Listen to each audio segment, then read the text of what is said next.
একটা ড্রয়িং করে আজকে যে ক্যানভাসে আমি ছবি আঁকবো সেটারই একটা রাফ ড্রয়িং করি আমি, যে কিভাবে আমি ছবিটা আঁকবো, এরকম একটা পোর্ট্রেট আঁকবো আজকে।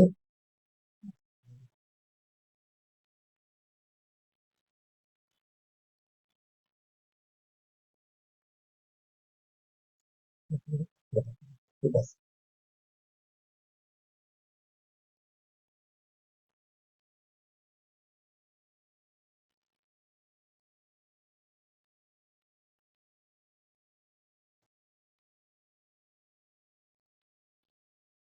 এটা আমি লেআউট করতেছি।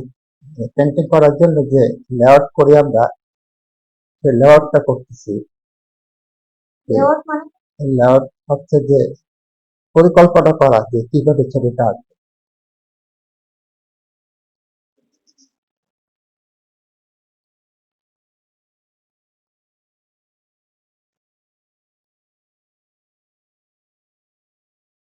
ড্রয়িংটা অতটা ঠিক হবে, এটা ফাইনালি পরে ঠিক করা হবে। ড্রয়িংটা জাস্ট রাফ করতেছি।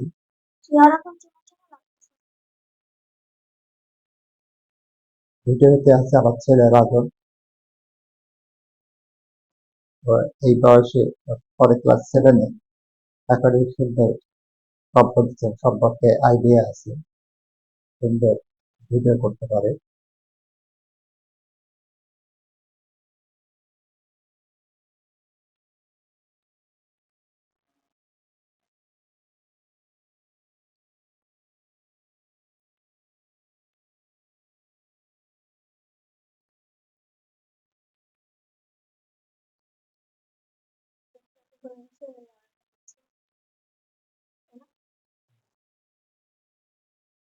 এরকম দুটো ফেস থাকবে আজকে আমার পেন্টিং এ, সেটারই কিছু একটা ছবি আঁকলাম, একটু দেখি এবার মোটা ড্রয়িং দিয়ে ছবিটা কিভাবে আঁকা যায়।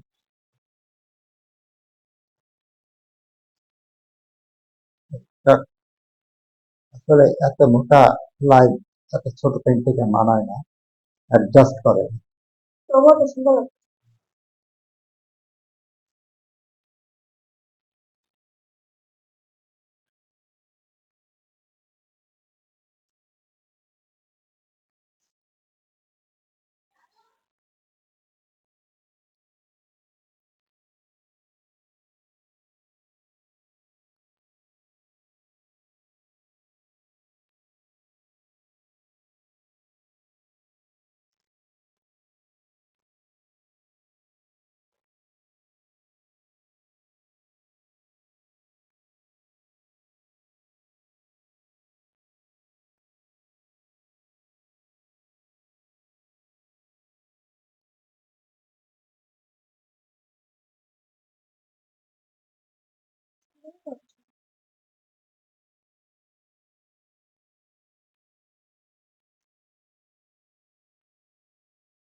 এটা একদম রিয়েলিস্টিক কাজ না, অ্যাবস্ট্রাক্ট টাইপের ওয়ার্ক।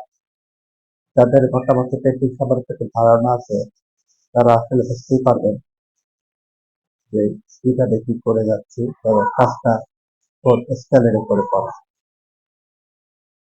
এবার শেষ করে দিই। এটা যে দর্শকরা তারা দেখলেন, দেখেন দর্শকরা স্কেচ করলাম এক মুহূর্তে, এটাই আমি পরবর্তী পর্যায়ে পেন্টিং এ করবো। এবং এই স্কেচটা কিন্তু আপনার ফর এক্সিবিশন, এটা এক্সিবিশনে থাকবে, কেননা এটা ঠিক সেই সেই ধরনেরই একটা পেন্টিং হয়েছে, ঠিক ওই কোয়ালিটির বলতে পারি।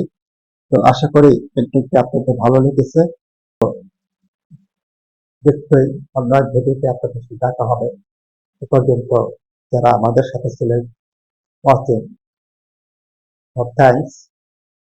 তো সবাইকে আবার ধন্যবাদ জানিয়ে আমি আমার এই ভিডিও থেকে আমার কাছে বিদায় নিচ্ছি। বাই।